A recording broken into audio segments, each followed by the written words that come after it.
이어서 지역 의료에 대해서 좀 여쭤보겠습니다. 예, 임기근 차관님. 네. 예, 응급 외상 같은 필수 의료 서비스는 우리 국민들이 언제 어디서나 반드시 보장받아야 되는 기본적인 서비스이고 그것을 보장하는 게 국가의 책임이라는 데 동의하십니까?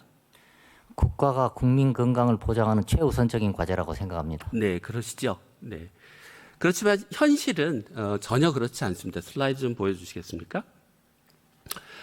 보시는 그림은 우리나라의 권역별로 그 중증 외상 환자가 제대로 치료받았으면 생존할 수 있었는데 제대로 치료를 못 받아서 사망한 소위 예방 가능한 사망률이 얼마나 되는가를 지역별로 보여드리는 건데요.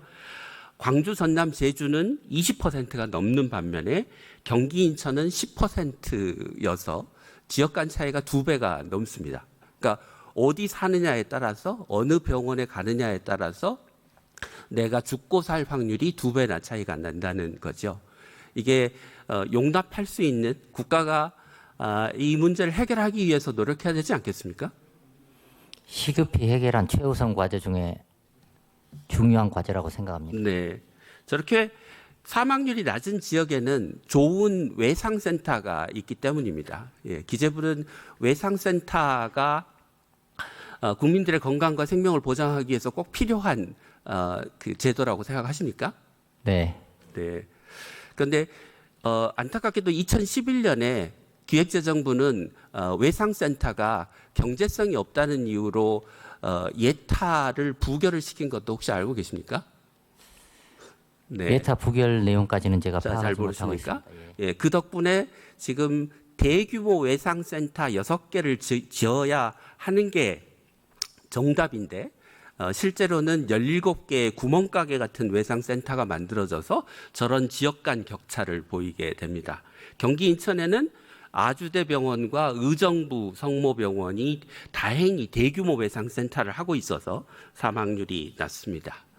다음 슬라이드 보여주시죠. 그런데 이게 단지 생존율의 문제뿐만이 아닙니다. 그러니까 지역에 사는 비수도권에 사는 국민들은 좋은 병원이 없어서 서울에 있는 상급종합병원을 이용하게 되는데 그렇게 해서 드리는 교통비 등이 4천억 원이 넘고 1년에 드리는 시간을 포함한 기회비용을 돈으로 환산하면 연간 4조 6천억이 넘는 돈을 지방에 사는 환자들은 서울이나 수도권에 사는 국민들이 부담하지 않아도 되는 돈을 부담하고 있습니다. 예, 다음 슬라이드 보여주시죠. 네. 윤석열 정부가 작년에 지역의료를 살리겠다고 하면서 국립대 의과대학의 교수를 추가로 채용하겠다라고 했습니다. 그런데 그 기간 동안 실제로 이들 병원에서는 교수의 숫자가 늘어난 게 아니라 오히려 줄었습니다. 예. 교수들이 대학병원을 버리고 다른 곳으로 옮겨갔기 때문이죠. 지방대학병원 교수가 수도권으로 옮겨가고 지방대학병원의 교수가 2차 병원을 하거나 개원하는 일들이 벌어지고 있습니다. 차관님, 왜 대학 교수들이 대학 병원을 버리고 바깥으로 탈출하는 일이 벌어지고 있을까요?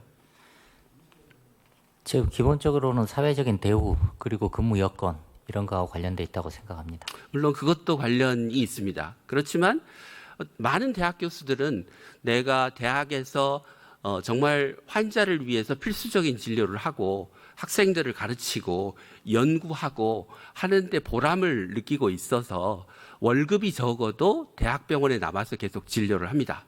그런데 현실은 어떠냐면 대학 교수가 교육도 잘하고 연구도 잘하고 환자 진료도 잘하고 하기 위한 시스템, 전반적인 시스템의 개선이 이루어지는 게 아니고 정부의 단편적인 지원 정책, 예를 들면 국립대병원의 교수 채용 같은 정책. 근데 내가 그렇게 해서 대학 교수로 들어가면, 대학병원에 들어가면 혼자 교육, 연구, 환자 진료에 독박을 써야 되는 상황이 벌어지고 있기 때문에 가라앉는 배가 되고 있는 대학병원으로 교수들이 가려고 하지 않는 겁니다.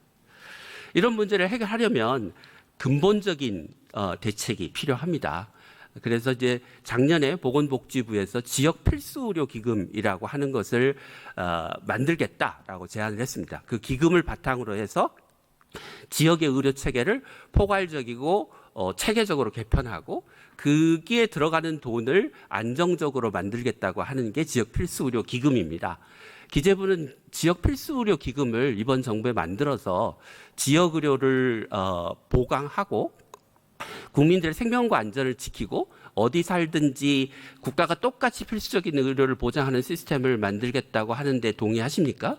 예, 지금 방금 의원님이 말씀 주신 것처럼 실질적으로 국민의 건강권을 확보하고 그리고 따뜻한 공동체를 만드는데 지역의료, 필수의료 중요성은 아무리 강조해도 지나치지 않은 것 같고요. 기금 설치 문제하고 관련해서도 재원을 어디서 마련할 건지 그리고 기존 사업을 현재 지금 하고 있는 회계와 기금 간의 관계를 어떻게 조정할 건지 그런 문제에 대해서 지금 적극적으로 복지위의 논의 과정에 참여하도록 하겠습니다. 네. 금융위원회에서 나와 계시죠? 네. 네. 대한민국 필수 의료 체계를 망가뜨리는 주범이 뭐라고 생각하십니까? 지금 실손보험입니다. 저 위원장이 지금 네. 정부의 전체회의로 오늘 네. 오후에 출석 예. 예정이라 제가 계속 하겠습니다. 네. 시간이 없어서.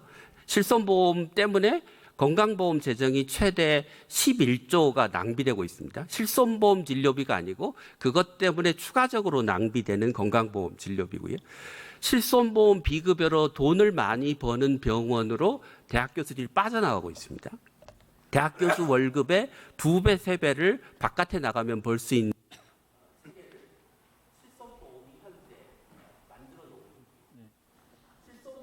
또 문제가 있습니다. 실손보험 가입자 전체 가입한 국민이 3천만 명이 넘는데 그 중에 20%가 전체 실손의료비의 80%를 씁니다. 그 80%의 상당수가 도수치료, 미용주사 같은 비필수 영역에 쓰이는 돈입니다. 실손보험을 위해서도 대한민국 의료체계를 위해서도 이번에 실손보험을 반드시 개편해야 된다고 생각합니다. 끝으로 짧게 의대생 전공의들에게 한 말씀 드리고 제 발언을 마무리하도록 하겠습니다. 1년 반 넘게 이어지고 있는 의정 갈등 때문에 전공의 의대생 여러분들이 많은 상처, 분노, 절망의 시간을 보내고 있습니다. 이재명 정부는 국민과 함께하는 진짜 의료개혁을 약속했습니다. 여러분들이 복귀하는 것이 새로운 의료개혁, 진짜 의료개혁의 시작입니다.